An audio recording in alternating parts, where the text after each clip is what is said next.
मित्रांनो, कडाक्याची एवढी थंडी पडली आहे की बोलायचं कामच नाही. आपण गारटून गेलोय, मग ऊस पिकाचं काय होत असेल विचार करा. आता सुद्धा 9 वाजायचे ते अजून तरी दवाचं प्रमाण अजून ऊसावर जास्त आहे.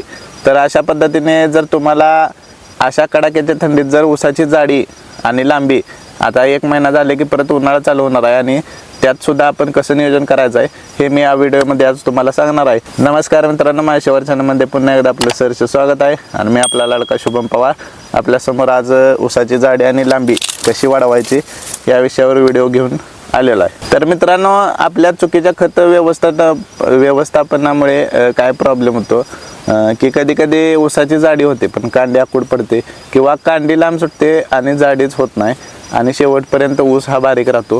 त्यामुळे आपल्या परिणामी उत्पादनात घट होते. तर ह्या लांबी आणि जाडी दोन्ही पण कसं आपण त्याचा समतोल साधायचा हे मी तुम्हाला आज व्हिडिओमध्ये सांगणार आहे. थोडक्यात सांगतो. पहिला विषय याच्यामध्ये आहे पाणी व्यवस्थापनाचा. पाणी व्यवस्थापन जर तुमचं व्यवस्थित असेल, समजा आता थंडीचा दिवस चालू आहे, थंडीमध्ये मुबलक पाणी देऊ नका. जेमतेम वापसा बघूनच पाणी दिलं पाहिजे.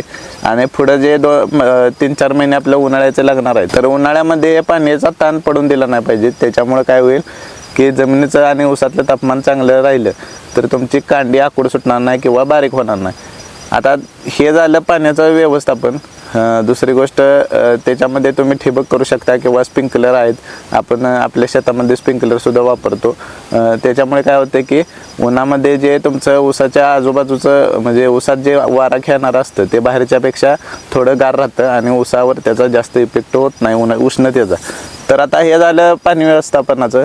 ह्याच्यामध्ये आता दुसरं येतं की खत व्यवस्थापन. खत व्यवस्थापन मित्रांनो, आपण नायट्रोजन, नत्र हे देतो आपण ऊसाची उंची वाढायला आणि फॉस्फरस आणि पोटॅश हे देतो आपण जाडी आणि ऊसाची पेरं वाढायला. तर काय करायचं आहे, मोठ्या भरणी वेळेलाच पोटॅशची एकरी 2 पोते आपण त्याच्यामध्ये वापरणं गरजेचं आहे.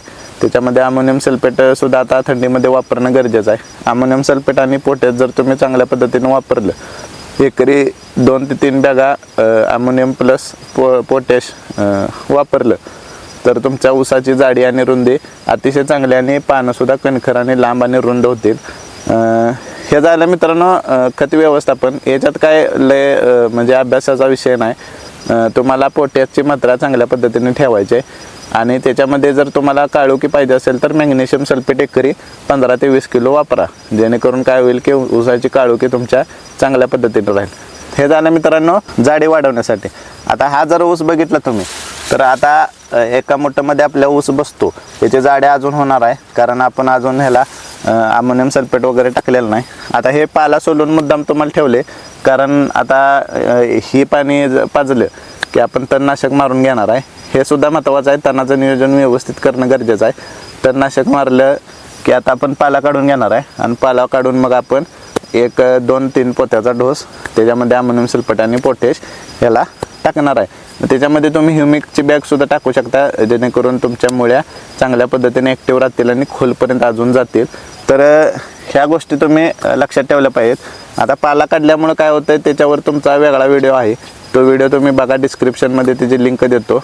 तर पाला काढल्यामुळे काय होतं की हवा खेळती राहत्या आणि थंड हवा आतमध्ये जास्त थंड हवा राहत नाही.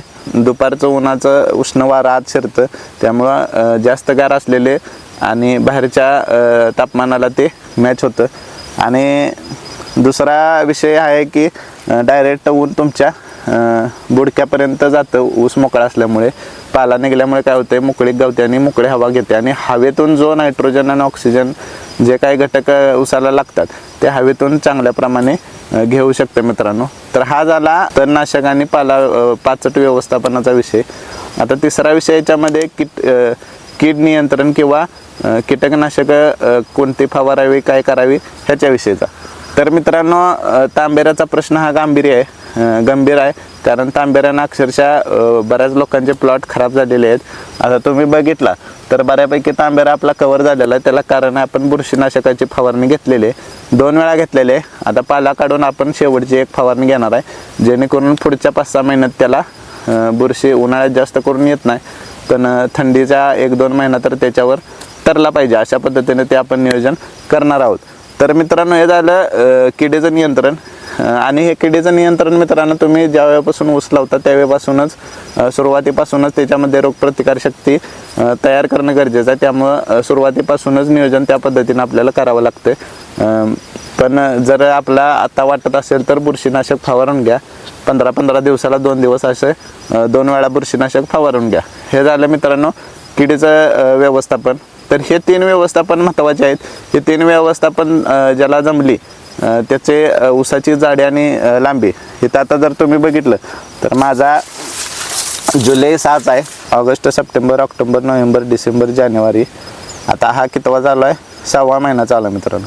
August, September, October, November, December, जानेवारी, हा 6वा महिना चालू आहे. आणि तुम्हाला कांड्यामधून दाखवतो 1 2 3 4 5 6 7 आणि याच्यात 8. आता इकडे बघा 1 2 3 4 5 6 7, 1 2 3 4 5 6 7 8 9, कुठं कुठं 10 कांड्या येत्या, कुठं कुठं 7-8 आहे त्या. म्हणजे ॲव्हरेज एक 8 कांड्या 6 महिन्याचा प्लॉट आहे मित्रांनो. आणि ऊसाची जर संख्या बघितली तुम्ही तर 1 2 3 4 5 6 7 8 9 10 11 12 13, म्हणजे एका बुडक्यात आपण 2 फुटावर लागण केलेले, एका बुडक्यात आपल्याला 12 ते 13 ऊस मिळतात. जेणेकरून आपली ऊस संख्या नियोजन हे चांगल्या पद्धतीने होणार आहे. आता पाला काढताना हे जे बारीक कोंबाटे आहेत हे आपण काढून घ्यायचे जेणेकरून मुख्य ऊसाला ताकद चांगल्या पद्धतीने मिळेल. तर हे मित्रांनो झालं, अशा पद्धतीने नियोजन आपण केलं पाहिजे तर तुम्हाला 100% तुमच्या हातात बसणार नाही अशा प्रकारची जाडी आणि लांबी होईल आणि तुमचं एकरी 100 टनाचं स्वप्न 100% पूर्ण होईल. आता इथून पुढे महिन्यानं ऊस बघितला तर अतिशय आमूलाग्र बदल होणार आहे. कारण थोडं विहिरीचं काम चालू होतं, थोडं दुर्लक्ष झाले. आता 1 महिना हा व्यवस्थित ऊसाचं व्यवस्थापन करून घ्यायचं आहे. आणि जेणेकरून उन्हाळ्यामध्ये आता पाला काढला घ्यायच्यावर आपण रेन पाईप टाकणार आहे. लेझर ड्रिप लेझर ड्रिप टाकून घेणार आहे जेणेकरून पाणी द्यायचा प्रश्न आपला मिटले किंवा उन्हाळ्यामध्ये पाणी कमी पडू नये किंवा तापमान आपल्याला मेंटेन करायचं आहे, त्यासाठी आपण लेझर ड्रिप टाकून घेणार आहे. तर मित्रांनो आजची माहिती कशी वाटली हे मला कमेंट बॉक्समध्ये कळवा. आणि आपला ऊस किती महिन्याचा आहे, आता किती कांड्यावर आहे, कारण ह्या वर्षी ऊस बऱ्यापैकी कोणाचा चांगला आलेला नाही. ज्यांनी व्यवस्थित पहिल्यापासून लक्ष दिले आणि व्यवस्थापन केले त्यांचेच ऊस चांगले आहेत. अशा पद्धतीने तरी किमान तुमचा प्लॉट असावा, कारण कमी खर्चात आपण चांगलं उत्पादन काढण्याचं स्वप्न शेतकऱ्यांना दाखवतो. त्यासाठी मला फॉलो करा, चॅनल सबस्क्राईब करा, लाईक करा आणि सर्व शेतकऱ्यांपर्यंत चॅनल जाऊ दे ही माझी कळकळीची विनंती. तोपर्यंत आपण आता थांबूया. धन्यवाद.